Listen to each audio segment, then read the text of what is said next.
Hello dear student, myself Raman Sukla from LPM Public School Gola Bazar Gorakhpur. Dear student, in our today's videos we are going to read chapter 4 Geography of class 7. In our today's video we are going to know about riverine landform. Dear student, mean to say landforms formed by river. Water is one of the strongest agents of erosion, with rainfall being the main source of water. However, a portion of this water seeps underground in the form of groundwater. Dear student, water जो है वो strongest agents of erosion, मतलब erosion का सबसे strongest agents है, और इसका जो सोर्स है वो रेनफॉल, मतलब बारिश में जो बारिश होती है, जो पानी गिरता है वही होता है। और जब बारिश होती है स्टूडेंट, तो इसका ज़्यादातर हिस्सा जो है वो ज़मीन में चला जाता है, और जो बाकी का हिस्सा ऊपर रह जाता है, तो जो नीचे चला जाता है उसको बोलते हैं अंडरग्राउंड वाटर। जैसा कि हम यूज करते हैं ना पीने के लिए, इरिगेशन के लिए अंडरग्राउंड वाटर यूज करते हैं, ज़मीन के नीचे से आता है पानी। और जो अपर सरफेस पे होता है उसको बोलते हैं सरफेस वाटर, ठीक है। जैसे तालाब में, नदियों में जो पानी होता है उसको बोलते हैं surface water. Student, here we can see riverine landform, figure 4.5. While another portion stay on the surface of the earth as surface water. Underground caves are formed by the action of groundwater, whereas flowing surface water. Dear student, underground caves जो होती हैं, जब हम ज़मीन में नीचे अगर जाएं तो नीचे पानी होता है डियर स्टूडेंट। तो वो जो पानी होता है वो नीचे भी मूवमेंट करता है। जैसे आप समझिए, एक तो नदी होती है जो सरफेस पे बहती है, उसे हम देखते हैं, ठीक है। इसी तरह से जो अंडरग्राउंड ज़मीन के नीचे ऐसी कई नदियाँ बहती हैं, लेकिन वो हमें दिखाई नहीं देती। तो ये जो अंडरग्राउंड वाटर मूविंग है डियर स्टूडेंट, जो बहता पानी है नीचे का, ये वहाँ पे केव्स बनाता है, ठीक है। जब अभी तक जो ज्योग्राफी में डिस्क्राइब रिवर है डियर स्टूडेंट, तो ये ब्राज़ील में एक नदी बहती है, वो ज़मीन से 6000 मीटर नीचे बहती है, मतलब 6 किलोमीटर नीचे। जो वहाँ का सरफेस है वहाँ से 6 किलोमीटर नीचे बहती है, ठीक है। और वहाँ पे अमेजन रिवर बहती है ब्राज़ील में। तो इस तरह से हमारे वहाँ जैसे हम जिस लैंड पे रहते हैं ना ज़मीन पे, इसके नीचे भी पानी है बहुत सारा, मतलब वो मान के लिए एक नदी की तरह बहता है, ठीक है। तो उसी की बात कर रहा है, वो जो है अंडरग्राउंड केव्स बनाता है, ठीक है। अच्छा, एक चीज़ आपने देखा होगा, कहीं कहीं आपने सुना होगा कि वहाँ पे वाटर में आर्सेनिक का अमाउंट बढ़ जाता है, आर्सेनिक की मात्रा बढ़ जाती है जब जल में, तो वहाँ लोगों की हड्डियाँ, दांत वगैरह खराब होने लगते हैं।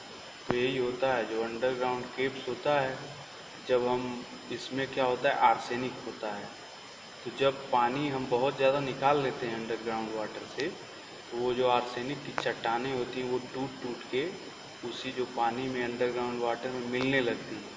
फिर वाटर में आर्सेनिक का अमाउंट जब बढ़ जाता है, फिर वो पानी हमारे पीने योग्य नहीं रह जाता, फिर उसको आरओ, रिवर्स ऑस्मोसिस से जो है फिर से ट्रीट करके पीना पड़ता है, ठीक है। तो अब आगे बढ़ते हैं। द एक्शन, सॉरी छूटिए कुछ है, mainly in the form of reverse altars landforms on the surface of the earth.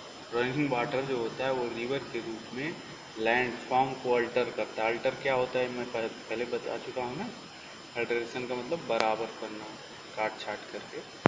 On the surface of the earth, the action of running water is clearly noticeable if we follow a river along its course from its source to the sea. Action of running water अगर हमें देखना है dear student, तो हमें एक river को follow करना होगा। कहाँ से फॉलो करना होगा, जहाँ से उसकी ओरिजिन हो रही, सोर्स है जो उसका, और जब वो समुंदर में जाके मिल जा रही है वहाँ तक अगर हम उसको फॉलो करेंगे तब हमें एक्शन ऑफ वाटर जो है समझ में आएगा, एक्शन ऑफ रनिंग वाटर। तो अब हम रिवर्स के कोर्स के बारे में पढ़ने जा रहे हैं। द सोर्स और origin of a river is in the hilly और माउंटेनियस रीजन।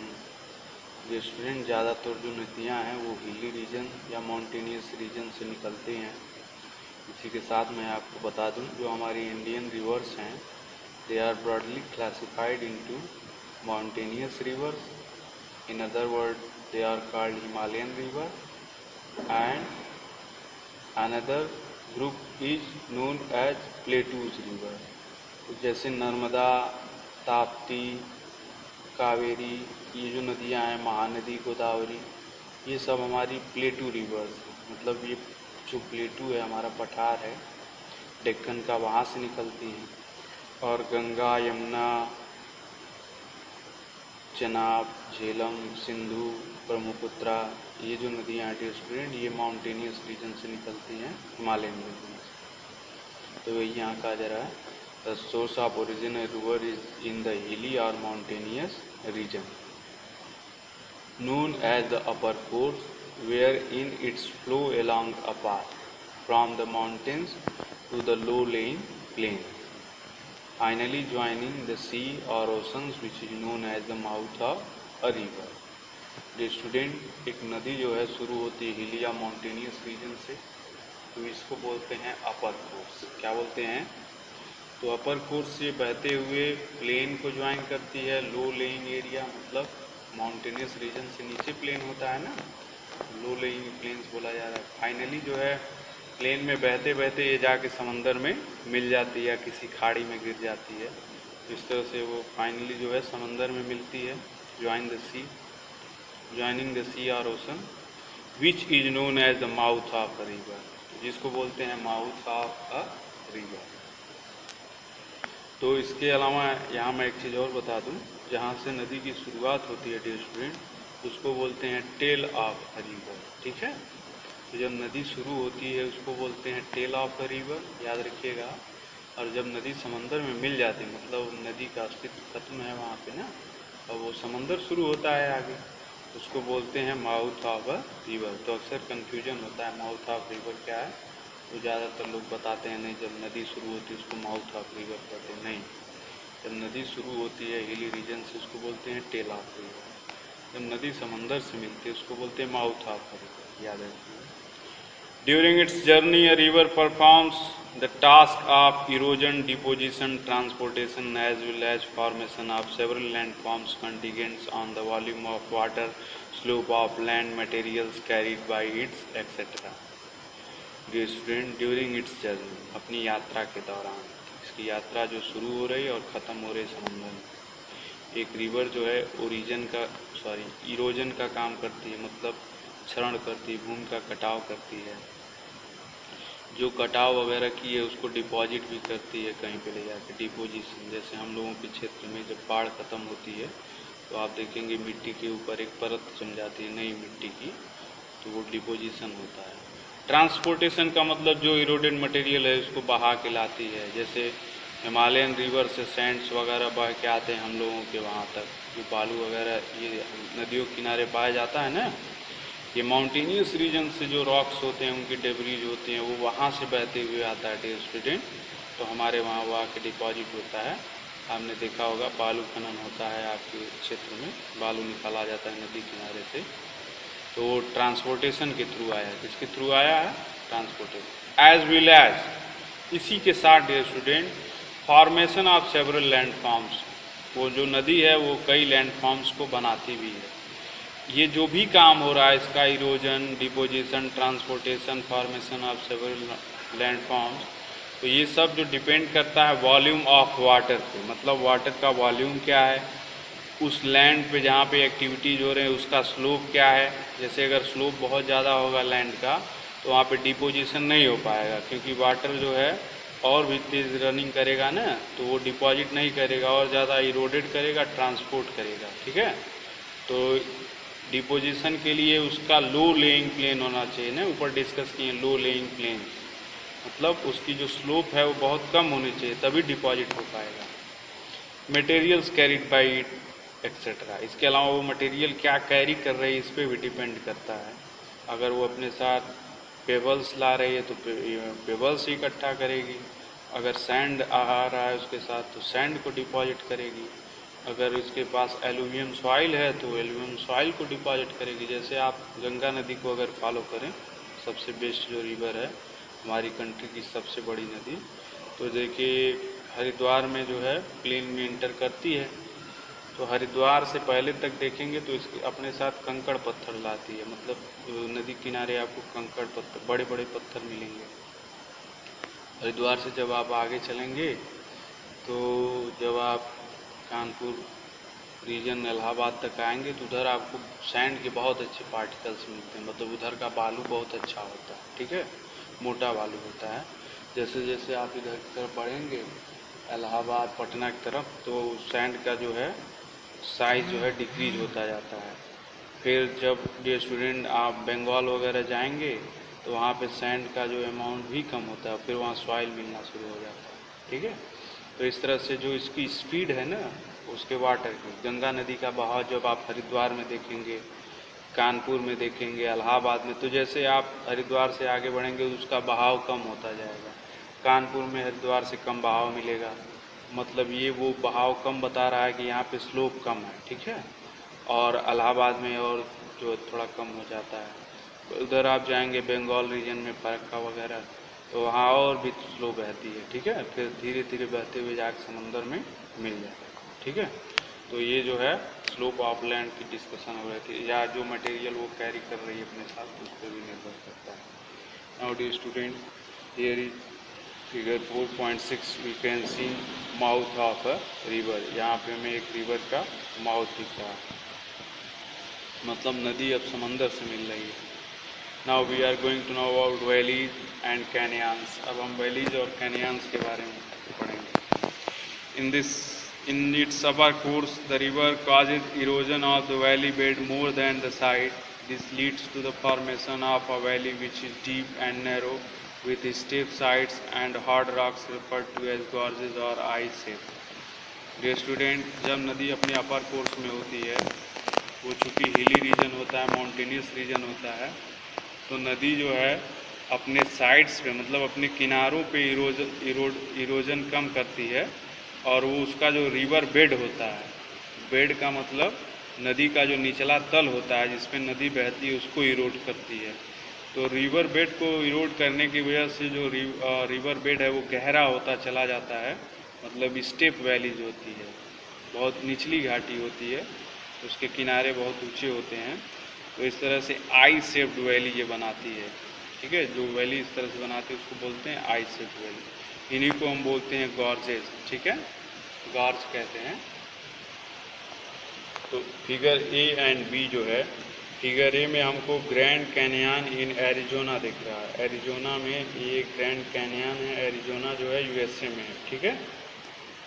और नीचे जो है हमें गॉर्ज दिख रहा है, जो काली गंडकी गॉर्ज इन नेपाल में, ये काली गंडकी रिवर के द्वारा बनाया गया गॉर्ज है जो कि नेपाल में है। नाउ वैलीज, तो इस तरह से जो आई शेप्ड वैलीज को फॉर्म करती है रिवर अपर कोर्स में, ठीक है। And canyon in dry areas for instance the Grand Canyon in Arizona and the Kali Gandaki gorge in Nepal. और जब ड्रायर रीजन में यही रिवर बहती है तो वहाँ पे वो कैनियन का निर्माण करती है, ठीक है। Now we are going to know about waterfall. A waterfall is formed when a river falls from a great height over hard rocks or down a steep valley. Dear student, waterfalls झरनों का निर्माण तब होता है जब एक river जो है ग्रेट हाइट से गिरती है हार्ड रॉक्स पे या डाउन एंड स्टेप वैली से। Sometimes it's encounters extremely hard rocks in the river bed, and at times the softer rocks get eroded easily and the river jumps over the bands of hard rocks. Forming rapids. कभी कभी dear student जब river जो soft rocks होते हैं इनको इरोड कर देती है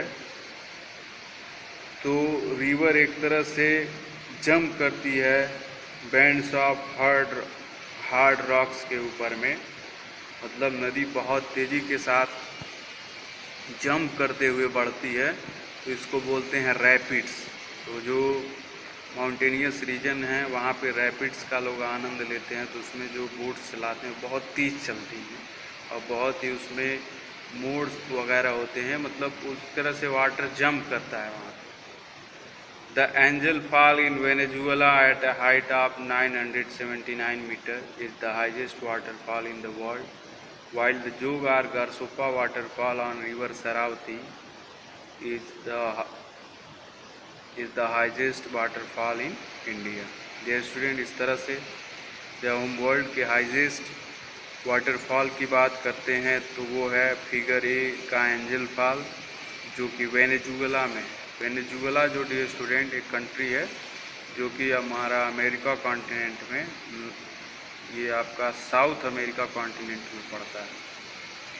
और अगर हम अपनी कंट्री के सबसे ऊंचे झरने की बात करें तो वो जोग और गारसुपा वाटरफॉल है जो शरावती नदी पे है, और ये जो शरावती नदी है साउथ इंडिया में बहती है। ये कर्नाटका में है डियर स्टूडेंट जो जोग फॉल है, इन कर्नाटका एट 253 मीटर। इसकी जो हाइट क्या है, कितनी है, 253 मीटर। और हमारा जो एंजल वाटरफॉल है उसकी हाइट है 979 metre. Is the highest waterfall in India due to the great force of falling water. Waterfalls are often used for generating hydroelectricity. जो स्टूडेंट जो वाटरफॉल होते हैं उसमें बहुत ज़्यादा फोर्स होती है, मतलब जो वाटरफॉल होता है, वाटरफॉल्स झरनों में पानी गिरता है उसमें बहुत ज़्यादा फोर्स होती है, तो हाइड्रो इलेक्ट्रिसिटी मतलब जो पानी से बिजली बनाई जाती है with the help of turbine, तो वो यहाँ पे बनाई जाती है, इसको यूज किया जाता है। As a river leaves the higher land and enters its middle course, its speed decreases. So beside eroding the side of its valley and transporting the eroded materials, it also deposits some of its load, forming V-shaped valley with less steep side. Dear student, जब एक नदी middle course में enter करती है, मतलब वो पहाड़ों से अब मैदान में आ जाती है, तो अब वो इरोजन ट्रांसपोर्टेशन के अलावा डिपोजिशन का काम करती है। तो पहले वो अपने वैलीज दोनों जो इसके किनारे होते हैं उन पे वो डिपॉजिट करती है मटेरियल्स को, जिसको वी शेप्ड वैलीज कहते हैं। और यहाँ पे जो स्टेप है वो बहुत ही लेस स्टेप साइड होता है। In its middle course the river reaches the plains where the valley gets widened. Middle course में रिवर जो है वो प्लेन्स में एंटर कर जाती है, तो अब इसकी जो वैली है वो वाइडेंट हो जाती है। इसके पहले इसकी वैली जो होती थी वो नैरो होती थी in mountainously. Hence the slope in the plain is not as steep as the mountains. देखिए जो प्लेन्स है इसका स्लोप बहुत कम होता है, माउंटेन्स का स्लोप बहुत ज़्यादा होता है। The speed of the river also decreases and movement on an uneven land surface. और इस तरह से स्पीड जो है रिवर की कम हो जाती है और सरफेस अनइवन होता है, इस तरह से उसकी मूवमेंट भी अब सीधी नहीं होती। Forces the water to move irregularly leading to the creation of loops and meanders. अब वाटर जो है इरेगुलरली लीड होता है, इरेगुलरली मतलब सीधी रेखा में न चल के तो राउंड शेप में वो मूव करता है, तो लूप और मेंडर्स बनते हैं इस तरह से। During the middle course, the river performed the work of erosion, transportation as well as deposition. During middle course जो वर्क है रिवर के उसमें इरोजन तो होता ही है, ट्रांसपोर्टेशन होता है, इसके साथ साथ वो डिपोजिशन भी शुरू कर देते हैं। At times the meanders acquire a distinctly circular shape, while the river's outer bank get eroded more, forming river cliffs. Deposition occurs on the inner bank. Dear student, जब मेंडर्स बनाती है रिवर उस दौरान जो रिवर है उसके दो bank होते हैं, आउटर बैंक, इनर बैंक, अंदरी किनारा और बाहरी किनारा। तो आउटर बैंक जो होता है उस पर वो इरोड करती है, मतलब उसको काटती है, और जो उसका इनर बैंक होता है उस पर वो डिपॉजिट करती है। तो एक किनारे पे काटती है और एक किनारे पे डिपॉजिट करती है। इस तरह से रिवर क्लिप्स बनते हैं। तो जाहिर सी बात है जहाँ पे वो डिपॉजिट करती है वो हिस्सा ऊंचा हो जाता है, और जिधर काटती है उस हिस्से से वो हो के बहती है। ठीक है, इस तरह से रिवर क्लिप्स का। तो क्लिप्स जो है वो नदी का ऐसा हिस्सा जो उठा हुआ हो, मतलब वो जहाँ पे डिपॉजिट करती है। ठीक है, और जिस हिस्से से हो के नदी बह रही है वो होता है उसका आउटर बैंक। क्लियर। और जहाँ पे वो डिपॉजिट करती है वो होता है इनर बैंक। ठीक है, तो इस तरह से पैराग्राफ का एक्सप्लेनेशन कंप्लीट हुआ डियर स्टूडेंट। अब हम अगला पैराग्राफ पढ़ेंगे। During the lower course in the river flows through land which is almost flat. जब लोअर कोर्स में इंटर करती है तो जो इस लैंड पे बहती है वो बिल्कुल फ्लैट है। It's work is mainly deposition and follow is now extremely sluggish. अब वो सिर्फ डिपोजिशन का काम करती है, अब इसकी स्पीड और भी बहुत ज़्यादा कम हो जाती है। The river valley is therefore very open. तो इस तरह से जो रिवर वैली होती है वो पूरा ओपन होती है, जैसे कोई वैली नहीं होती, जैसे I shaped valley, V shaped valley के बारे में हमने पढ़ा था। तो अब ये वैली नहीं रहती, वो पूरा ओपन है। At times the river may cut a shorter course through a strip of land between two loops as to follow into the straight path again. इसमें क्या होता है, नदी कभी कभी लूप्स के बीच में कट जाती है, फिर उसके बाद स्ट्रेट जो पाथ है उसको अपनाती है, मतलब उसकी जो स्पीड और ज़्यादा डिक्रीज हो जाती है इस दौरान। The circular loop left behind cuts off from the main river to form oxbow lake. During the rainy season the river often overflow and. ये स्टूडेंट, आज का जो वीडियो है उसमें हम यहीं तक पढ़ेंगे, बाकी के जो इंफॉर्मेशन है उसको नेक्स्ट मैं इसको एक्सप्लेन कर रहा हूँ। जो सर्कुलर लूप होता है डियर स्टूडेंट, नदी जैसे बहती है, मान लीजिए ये नदी है, ऐसे बह रही थी, तो अब क्या है वो एरिया में आ गई, तो अब इस तरह से बह रही है, इस तरह से बह रही है। तो इस तरह से एक सर्कुलर लूप बनता है। ठीक है, सर्कुलर लूप होता क्या है, जब बारिश में पानी बहुत ज़्यादा होता है तो नदी इस रास्ते से बह रही थी तो वो ऐसे बहने लगती है। ठीक है, बाद में जब बारिश का पानी कम होता है फिर इस रास्ते पे आ जाती है। तो ये जो हिस्सा होता है इस तरह से ये गाय के पैर की तरह बन जाता है, और यहाँ पानी चूँकि जो बचा रहता है वो रहता है जब नदी वापस चली जाती है। तो इसी को बोलते हैं ऑक्सबो लेक।